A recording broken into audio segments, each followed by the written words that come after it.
I'm so sorry. I'm trying not to cry, okay? But my heart's broken. Try not to cry. Yeah, try it. My grandma just sent me a very sad text. It broke my heart. And my mom has yet to text me back today. My point of making this video is to say that Yes, I don't know why some families are taking this too far. This lady you just saw is being disowned by the family for simply voting for Trump. When I saw this, I was like, what? This is not the first case. I've seen a lot of videos like this. It is crazy for you to do this because you disagree with your daughter. You have to disown them for taking their own path. When you look at this woman, she is married with children. She thinks about her children before taking decisions. If her family thinks that they are comfortable under Biden Harris administration, they should be. They should take their own path. Disowning her is something I don't understand. this is my last political post, okay? I'm gonna lay it to rest. Let me just tell you guys, I'm not crying happy tears. I'm not gonna be apologetic for being excited because if it was the other way around, all of the Kamala supporters would celebrate. I wanna say that first. I'm very relieved because I voted what I believe in and I felt heavy on my heart that it's the right thing. So knowing that it was the decision the American people made, I'm relieved and I'm very happy. Very, very happy, okay? It's the very first day of finding out the election results. All of us are happy.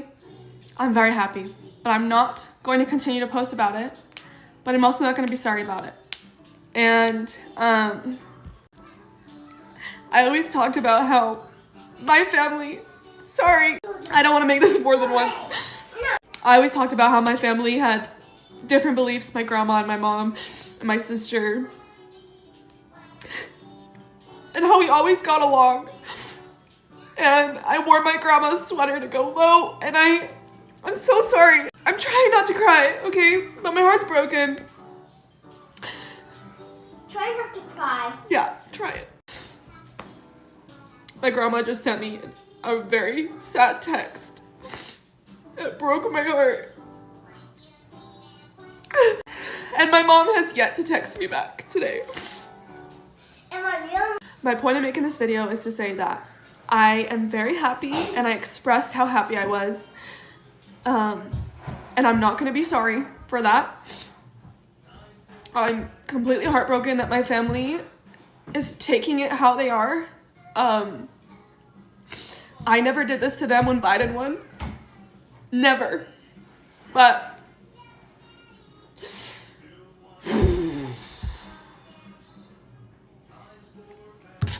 I am done with political posts.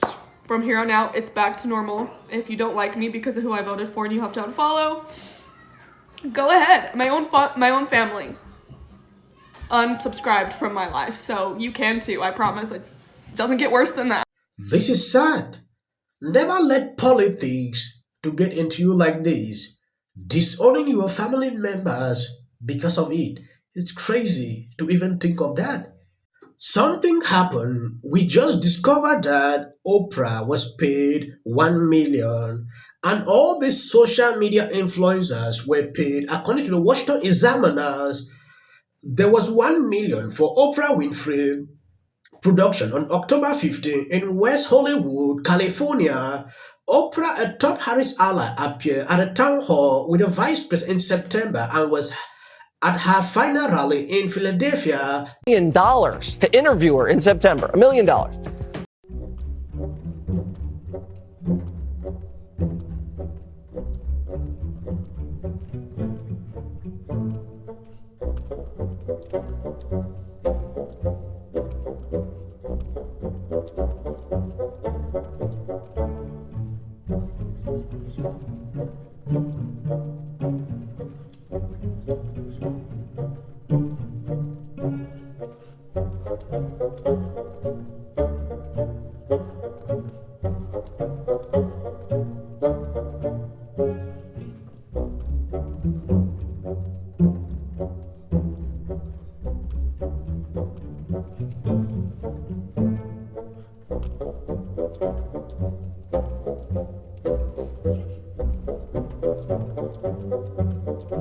We need help. Donate now.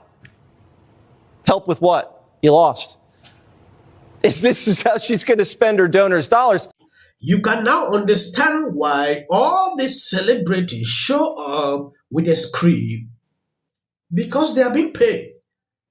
Oprah was there preaching, talking to women, while putting money in her bank. It is insane to see these people. I said on one of my videos, never trust these celebrities. Yeah, if you have money, they will bargain to see who is paying higher to appear on stage. But I'm glad that Trump never did that.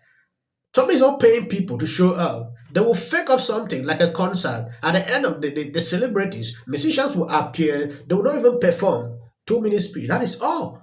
Then you tell me, how can somebody win an election with all these? Kamala raised 1 billion, and from what I'm understanding from that article, they are even having debt. Trump did not raise that amount of money. He didn't even pay influencers. So you understand, everything was so faked. And for everybody out there wanting Trump to pivot or change or somehow whatever you want him to do, he just won a mandate from the American people to execute on the program that he laid out in this election. It wasn't particularly close. And I think he ought to put people in place who are going to do it. That's what the people will go are after asking his for. enemies. I mean, that's not what he ran on. Yes, he did. It is explicitly what he ran on. That is explicitly. That's not what he ran on. Look at what he said in the past week. He literally said that he was going to exact vengeance. You still don't understand how you lost. He ran on immigration. Don't say me. I'm not a Democrat. He ran on immigration. I'm a journalist. He ran on inflation. I'm not here paid to represent one of the many things he ran on in addition to. He ran on the issues that people care about. He ran on the economy. He ran on nobody's saying that he didn't run on those things, but he also ran on vengeance. Yes. He did also run on going after the people who went after him. And journalists. It was a key feature of all of his success. Yes, Scott, he literally said, I am your retribution. The Biden crime family, lock her up. Went after Sessions repeatedly for not doing what he wanted Sessions to do, which was to indict Hillary or whoever he wanted to indict. You can want his campaign to have been about, tax reform and things like that. I like the way Scott is dealing with these ladies on CNN.